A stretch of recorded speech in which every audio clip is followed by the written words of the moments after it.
এই নদী, এই যে এটা কি দেখো তো, আর বুঝলাম না কোনটা?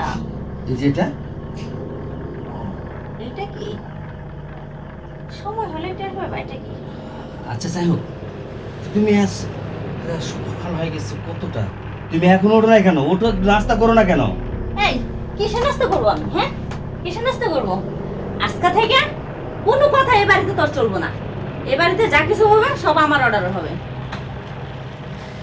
কি কইলে তুমি? তোর কথা এবারে চলবে না, তার মানে আমি তোমার কাছে তুই? হ্যাঁ, কারণ আমি তোর রাত্রে যখন ভালোবাসা দিলাম না, তোমার কি মনে হয় আমি তোর মন থেকে ভালোবাসা দিছি? না, তোর সম্পত্তি যা আছে সব কিছু আমি লিখে নিছি, সব আমার করে নিছি। কারণ কিসের জন্য জানোস? ওই যে সে দিনের কথা মনে পড়ে, আমার বাপের তোর কাছে টাকা ধার নিছিল, তোর টাকা দিতে পারে না দেখে তুই যেমনি ইচ্ছা আমার বাবার অপমান করছস। আমি ভুলি নাই, আমি এর ভিতরে গাইতে রাখছি। আমার বাবা যে স্ট্রোক করে মারা গেছে শুধু একমাত্র তোর জন্য। আমি এই পৃথিবীতে এতিম হয়েছি, তাই তোর একটা চরম শিক্ষা দিছি। জানোয়ার কোথাকার। ও, তার মানে তোর মাথার ভিতর এই প্ল্যানটা ছিল? আমার এই সম্পত্তির প্রতি তোর এতই লোভ আর এতই তোর অহংকার হয়েছে এখন? ঠিক আছে। এই তোর কি মনে হয় এই বুড়া বয়সে আমার মতো জোয়ান একটা মেয়ে তোর বিয়ে করছে তোর সাথে সংসার করার জন্য? কখনো না। এই তুই কি আর আমি কি? তোর চেহারা দিকে একটু চাই দেখ, যা আয়নায় যা তোর রূপটা চাই দেখ। আসলে তোদের মতো একটা নারীকে সংসার করে আমার জীবনটা যে এরকম হবে আমি কখনো ভাবতেই পারি নাই।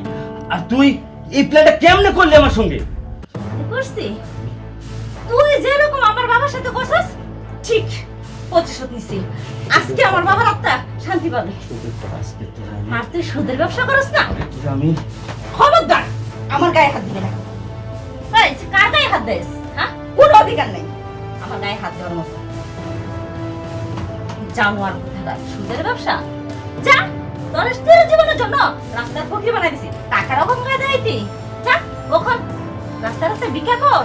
মাগো বাবা গো কইয়া কয়টা খাবার দাও, খাবার দাও। আজ থেকে তোর সংসার কপালে জাল জুতা মাইরা এই আমি চললাম।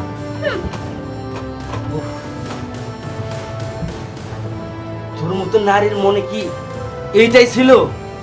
আর আমার সম্পত্তি যদি তোর এত লোভ ছিল তুই আমার বলতে পারতি, আমি তোর দিয়ে দিতাম। কিন্তু তুই এই প্ল্যান করে আমাকে সবকিছু নিয়ে নিঃস্ব করে দিলি।